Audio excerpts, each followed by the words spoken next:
হ্যাঁ Nilima, I love you. তোর লজ্জা করে না রে? কিসের লজ্জা? তুই তো জানিস নীল, আমি কাব্যকে ভালোবাসি। হুম, আর আমি তোকে ভালোবাসি নীলিমা। সেটা তো জানি, কিন্তু তুই আমার অনলি বেস্ট ফ্রেন্ড নীল। এর জন্যই তো তোকে খুব ভালোবাসি। তোর ফালতু কথা শোনার সময় নেই, আমি গেলাম। হ্যাঁ নীলিমা, একটু শোন তো। কি? বল। I love you.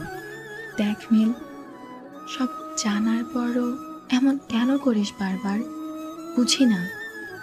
বুঝবি কি আর পাগলি, তোকে যে খুব ভালোবাসি। তুই আমাকে পাগলি বললি? তুই তো পাগলা। সত্যি? তুই সত্যি একটা পাগল রে। হ্যাঁ নীলিমা, আই লাভ ইউ। নীল, এমন একটা চড় মারবো না তোকে? নীলিমা, আমি তোকে সত্যি ভালোবাসি রে। তোকে দেখলে আমার বুকটা কেমন জানি করে। তোর শরীরের গন্ধটা আমার মনকে জুড়িয়ে দেয়। তারপর নীলিমা আমাকে একটা চড় মেরে সোজা চলে যায়। আমি নীলিমাকে প্রপোজ করার জন্য আগের স্থানে যাই। দেখলাম নীলিমা এসেছে। সোজা দাঁড়িয়ে আমার জান পাখিটাকে দেখলাম। সেদিন আর আই লাভ ইউ বললাম না। ভাবলাম না, নীলিমা কেন জানি আমার দিকে তাকাচ্ছিল। তারপর কাছে আসলো। ফোন নাম্বারটা দে তো নীল। কি করবি, সরি বলবি ফোনে? তারা বলতে পারে নীলিমা, দোস্ত আমারই, তোকে আই লাভ ইউ বলে ডিস্টার্ব করতাম।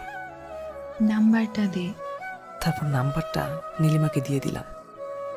রাত 10টায় হঠাৎ নীলিমার ফোন। হ্যালো। হ্যালো এত রাতে ফোন করলি কেন? নীল,